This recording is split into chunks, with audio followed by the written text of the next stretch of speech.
सोबोदरो degree college Sobhodero में degree college Sobhodero जी office में सुप्रिंटेंडेंट एडी सणपाल के अलविदाई तकरीब जो प्रोग्राम डिग्री कॉलेज जी सोबोदरो जो principal professor Nisar Ahmed Jamno professor Azhar Ali Hattar professor Imdad Ali खास के लिए प्रोफेसर आलिम अली खड़ो सोबोदरो जे साफिन औरंगजेब पीरजादो जहूर हुसैन जामनो समेत डिग्री कॉलेज जी सोबोदरो जे स्टाफ पारा मुनक़िद किया वियो।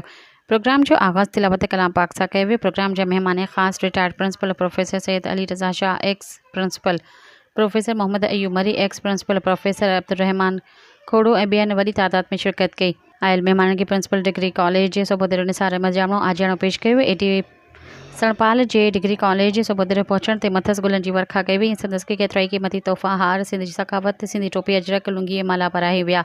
इन मौक़े ते मुक़रर एडी सणपाल जे कयल ख़िदमतुनि खे पिणु सराहे वियो। आख़िर में आयल महिमाननि खे मुख़्तलिफ़ क़िस्मनि जा लज़ीज़ खाधा पिणु खाराया विया।